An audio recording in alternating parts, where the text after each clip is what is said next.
시장 클로즈업 시간입니다. 글로벌 증시가 요즘 금리 인하에 대한 기대감으로 해서 좋은 온기를 띠고 있습니다. 우리 시장도 좀 비슷한 현상을 보이고 있는데 이제 6월 시장은 좀 더 큰 상승을 기대할 수 있을까요? 시장의 전망과 그 가운데서 우리가 좀 눈여겨볼 만한 업종들 살펴보도록 하겠습니다.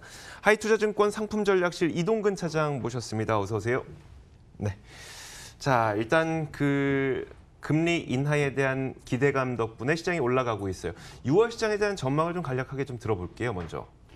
일단 지난주에 제가 그런 말씀 잠깐 드린 적이 있는데 시장이 좀 바닥을 확인하는 과정이 있다는 말씀을 드린 적이 있는데 일단 코스피 지수가 지난주에 좀 바닥을 확인하는 그런 모습이 나오고 이제 어제 강하게 좀 반등을 해줬고요. 그러면서 네. 이제 2100선까지 왔습니다. 일단 말씀드렸다시피 지금 바닥에서 이제 바닥을 다지고 좀 이제 반등을 하는 그런 과정이라고 말씀드릴 수가 있겠고 우리 시장뿐만 아니라 글로벌 시장에서 지금 역시 중요한 요인들은 금리 인하에 대한 기대 그리고 이제 6월 말에 G20 정상회담에 대한 기대 네. 이런 부분들이 지금 아무래도 그러니까 시장에 한마디로 요약해서 드리자면은 시장에 그동안은 악재만 잔뜩 있다가 이제 악재가 더 이상 이제 안 나오는 상황에서 호재라고 볼 수 있는 요인들이 조금씩 이제 부각이 되고 있다는 거죠. 이제 그러면서 그런 호재들이 지금 작용을 하면서 그동안 빠졌던 시장에 대한 되돌림 이런 흐름들이 나타나고 있고 6월에도 이제 중요한 이벤트는 역시 6월 말에 있을 G20 정상회담입니다만은 그 이전까지 계속해서 이런 흐름들이 좀 저는 연장되지 않겠는가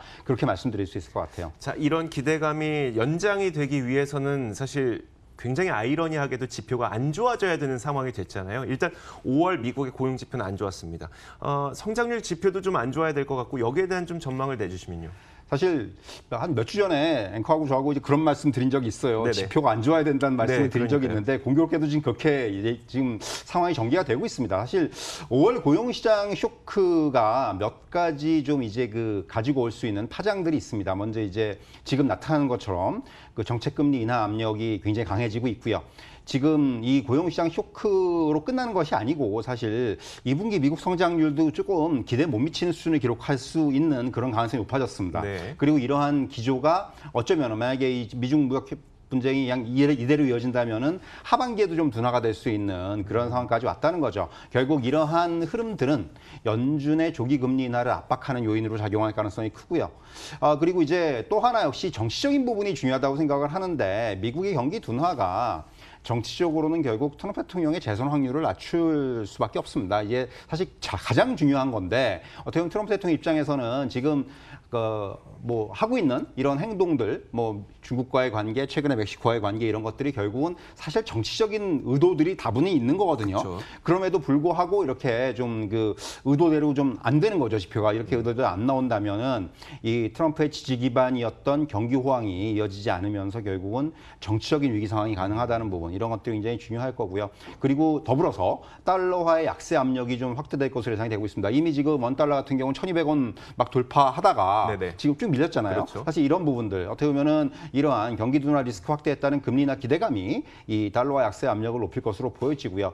결국 이러한 지표의 부진 그리고 이제 경기 둔화의 시그널이 어떻게 보면은 미중 무역 갈등이라든가 이런 부분을 완화시키는데 굉장히 긍정적으로 작용할 수가 있습니다. 결국 지금 이제 국면을 조금 더 봐야 되겠지만은 제 생각에는 이런 부분들이 계속해서 시장에는 좀 이제 호재 요인으로 작용할 것으로 보입니다.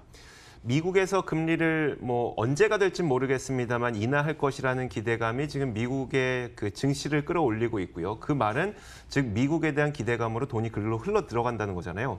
근데 이런 상태에서 미국만 금리를 인하함으로써 미국으로만 돈이 쏠리게 되면 물론 달러 약세 때문에 전반적으로 좋아지는 효과는 있겠으나 우리나라를 비롯한 다른 국가에서 금리 인하를 안 하게 되면 돈이 한쪽으로만 쏠리면서 우리 시장은 더 안 좋아질 수도 있을 것 같아서 우리나라를 비롯한 다른 신흥국에서도 금리 인하가 가능할까요?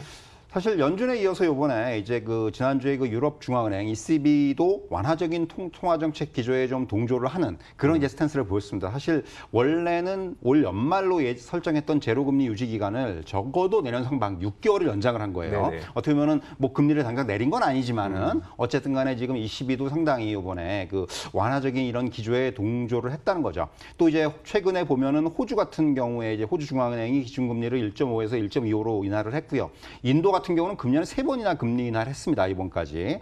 지난달엔 뉴질랜드라든가 뭐 아이슬란드라든가 말레이시아 같은 나라들도 기준금리 인하를 했어요.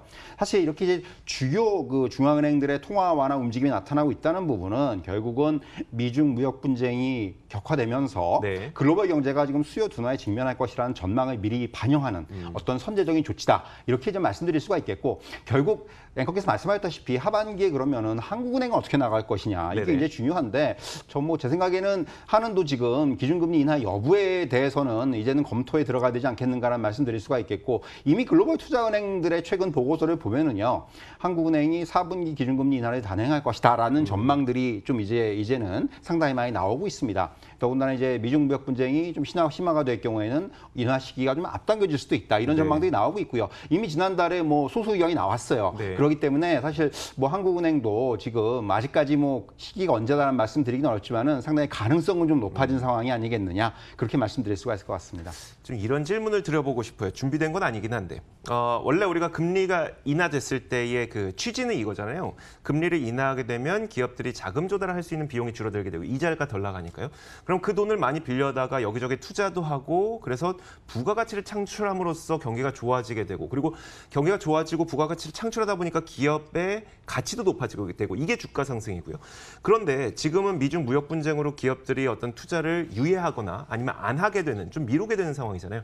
이런 상태에서 금리 인하가 얼마나 많이 좋아지게 만들 것 같으세요? 사실 그런데 지금 만약에 이렇게 글로벌 각 나라 그 주요국들의 중앙은행들이 일괄적으로 어느 정도 금리 인하의 동조로 간다면 사실 그 우리나라 한국은행만 버티긴 쉽지가 않습니다. 아까 그래서 말씀하셨지만은 돈이 쏠림들이 나타나는 거죠. 네네. 그러니까 어떻게 보면 돈이 빠져나갈 수가 있기 때문에 우리나라에 들어와 있는 돈이, 사실 저는 이 유동성의 측면이 더 크다고 봐요. 사실 지금 시장에서 유동성이 빠져나가면은 주식이라든가 모든 그 자산들의 입장에서 상당히 안 좋은 그런 상황으로 전개가 될 수가 있기 때문에 지금 우리나라 경제가 안 좋은 상황에서 유동성이 일정 부분 빠져나간다면은 더 큰 위기 상황이 올 수가 있기 때문에 사실 이런 뭐 투자 입장도 중요하지만은 저는 이 시장에 있는 유동성의 그런 관점에서 봤을 때 결국은 어느 정도는 동조화될 수밖에 없지 않겠느냐, 이렇게 말씀드릴 수 있을 것 같습니다. 알겠습니다. 자, 이제 좀 눈을 좁혀서 자동차 업종 살펴보도록 하겠습니다. 멕시코에 대한 관세를 무기한 보류하겠다라는 결정이 나오게 되면서 일단 자동차 업종 굉장히 좋았어요. 게다가 그 신차들이 또 잘 팔리고 있다는 소식들이 들리다 보니까 이 기대감이 끊이지 않고 있는 것 같거든요. 앞으로도 좀 잘 나가겠죠? 사실 이제 그 자동차 업종은 좀 주가가 움직였던 부분은 실적이 바닥 확인했다는 부분, 그리고 이제 신차 효과, 뭐 미국에서도 특히 뭐 그 팰리세이드라든가 테룰라이드 같은 뭔가 이제 기존의 어떤 세단이 아니고 이제는 어떤 이제 스포츠 유틸리티 같은 이런 쪽의 차들이 잘 팔리면서 이런 주가가 좀 괜찮았었는데 최근에 이제 관세 이슈 때문에 좀 꺾인 부분이 있어요. 근데 이제 이번에 멕시코 관세 무기한 연기가 되면서 자동차 업종 입장에서는 굉장히 그 불확실성이 좀 해소가 된 부분이죠. 그래서 이제 이게 호재로 작용할 수가 있겠고, 특히 이제 어제 같은 경우에 현대기아라든가 기아차 같은 종목들이 많이 올랐는데, 이게 이제 어떻게 보면은 멕시코 현지 공장에서 이제 미국으로의 매출 비중이 높기 때문에 이들 종목들한테는 굉장히 이게 직접적으로 와닿는 그런 이제 수혜라고 볼 수가 있는 거고요. 결국 이 자동차 업종 같은 경우는 말씀하셨다시피 신차 효과, 그리고 이제 현대기아차의 미국 시장에서의 선전, 그리고 내수 시장에서는 특히 이제 개별 소비세 인하로 인해서 내수 시장에서의 어떤 선방, 이런 부분들이 지금 복합적으로 나타나고 있기 때문에 긍정적인 접근은 가능할 것으로 보여지고요. 다만 여기서 이제 좀 하나 더 바란다면은 뭐 중국 시장이라든가 이런 쪽에서의 어떤 선전까지 여기서 만약에 추가가 된다면은 상대 자동차 업종의 어떤 주가적인 측면에서는 이제 바닥을 짚고 정말 확실하게 돌아서는 그런 모습들이 나오지 않겠는가, 그렇게 전망할 수 있을 것 같습니다. 네, 알겠습니다. 자, 그 5G 관련주라든지 아니면 IT 중소기업들, 여기에다가 카메라 모듈 관련 기업들, 이런 기업들이 요즘에 굉장히 좋잖아요. 이 기업들에 대해서 투자 전략을 좀 분류해서 세워주시면 어떨까요? 이미 많이 오른 것도 있고 이제 막 올라서기 시작하는 것들도 있어서요. 사실 이제 5G 같은 경우는 좀 조정을 받고 있습니다. 이제 사실 5G 같은 경우 지금 차트들을 보시면은 중간에 조정을 받았다가 다시 고점을 뚫고 이런 모습들이 반복이 되고 있어요. 어떻게 보면은 지금 시장에서의 어떤 주도적인 그런 섹터라고 말씀을 드릴 수가 있겠고, 뭐 아시겠지만 이미 통신업체들이 본격적인 투자를 집행을 하고 있고, 이로 인해서 실적들이 예상보다 조기에 반영 반영되고 있습니다. 네. 뭐 최근에 이제 그 5G 관련된 장비주라든가 부품주들 보면은 실적이 조기에 반영되고 있고 또 무엇보다도 지금 시장의 핵심 트렌드라는 거죠. 지금 그렇죠. 시장에서 가장 중요한 그런 트렌드라는 부분이 상승세의 원인이라고 들 수가 있겠고 또한 최근에는 이제 종목들 내에서의 순환매가 나타나면서 후발주자들이 또 올라오고 있죠. 네. 어제 같은 경우가 대표적인 케이스였는데 사실 이런 부분들이 어떻게 보면은 이 5G 관련주는 중장기적으로 뭐 중간중간 조정이 있겠지만은 그래도 좀 이제 중장기적으로 계속해서 좀 볼 필요가 있는 종목 업종이다라고 말씀드릴 수가 있겠고 카메라 모듈 같은 경우는 오늘도 이제 움직임들이 상당히 좋은데 역시 스마트폰 하드웨어 쪽에서는 가장 이 진화할 수 있는 핵심이라는 거죠. 지금 기존의 갤럭시 S10 같은 경우도 그렇고 이 카메라 모듈이 많이 들어간다는 겁니다. 네네. 이제 뭐 이제는 3대, 뭐 4대, 5대씩 들어가기 때문에 그렇기 때문에 이러한 부분들 카메라 채용 대수의 증가 그리고 최근에 이제 뭐 3D 센싱 카메라라든가 이러한 이제 그 고부가 가치 제품들이 어떤 신규로 들어가면서 이런 신규 수요 창출이 호재로 작용을 하고 있다는 겁니다. 역시 이제 이런 부분들이 실적 증가로 기반한 그런 상승세를 이끌고 있고요. 결국 지수가 이제 좀 최근에 말씀드렸다시피 안정이 되는 국면, 바닥을 짚고 이제 안정이 되는 국면에서는 역시 시장 관심은 핵심 중소형주들한테 쏠릴 가능성이 높은데 오늘 시장도 마찬가지고요. 사실 이런 흐름에 따라서 시장에서 중심에서 움직일 수 있는 이런 업종이라든가 이슈 관련된 종목들, 업종들 이런 쪽에서는 계속해서 중간중간에 이제 눌림목에서 저는 매수를 추천드리고 싶어요. 좀 눌림목이 나올 때마다 좀 이제 담아보는 이러한 전략이 필요하지 않겠는가 이렇게 정리해드릴 수 있을 것 같습니다. 그러니까 이렇게 급등하는 그 추세를 타고 있는 종목들을 나중에 시청자분들 상담을 좀 하다 보면은 많이 올라왔을 때 사시는 분들이 굉장히 많아서 좀 조정이 나왔을 때 그럴 때 샀으면 좋겠습니다. 사실 좀 추가로 왜냐면 이게 조정인지 하락의 시작인지를 알 수가 없어서 이런 것들은 어떻게 판단할까요? 특히 이런 5G 관련주에서요. 사실 지금 최근에 보면 결국은 이제 차트가 제일 중요할 것으로 보여집니다. 그러니까 차트가 지금 5일선이라든가 21선을 기준으로 해서 네네. 적어도 21선은 어느 정도 지지가 되는 네. 그런 모습들이 나오고 있는데 사실 이러한 종목들을 보셔야죠. 계속해서 이제 뭐 그 안에 여러 종목들이 있지 않습니까? 네네. 그런 종목 중에서 일단 주도주가 뭔지, 핵심이 뭔지를 먼저 보시고 그다음에 어떤 그 지지선을 네네. 무너뜨리지 않는지가 역시 가장 중요하게 봐야 되는 포인트다라고 말씀드릴 수가 있겠네요. 알겠습니다. 일단 좋은 기업 선정하고 그 다음에 이제 매수에 들어가는 타이밍은 이제 지지선으로 확인을 하고 알겠습니다. 자 마지막으로 이제 우리가 좀 미리 알고 있어야 될 그 일정들 중요 일정들이 또 6월에 많이 있으니까요. 그 일정과 함께 투자 전략을 좀 정리해 주시죠. 그렇게 표현드리고 싶습니다. 일단 지금 글로벌 금융시장이 최근에 계속해서 동반 상승을 하고 있는데, 그러니까 미중 무역 갈등을 이제 눈치를 보던 상황이었어요. 계속 이제 이게 이거 어떡하지 하다가 네. 이제 보니까 더 이상 뭐가 나올 게 없을 것 같으니까 여기서 서서히 국면이 좀 정리가 되는 거죠. 그러면서 이제 악재 정점 이후에 뭐 금리 인하라든가 재정 정책의 확대라든가 이런 뭐 시장도 이제 뭔가 그 위기 탈출의 어떤 이런 시도들이 이어지면서 결국은 증시가 계속해서 지금 반등의 흐름을 이어가는 이러한 상황이다. 이렇게 말씀드릴 수 있고 앞에서 말씀드린 대로 뭐 6월에도 이런 흐름들은 당분간 좀 이어지지 않겠는가 이렇게 말씀드릴 수가 있겠고요. 중장기적으로는 역시 미국 연준의 6월 FOMC 그리고 월말로 예정된 G20 정상회담이 제일 중요하다.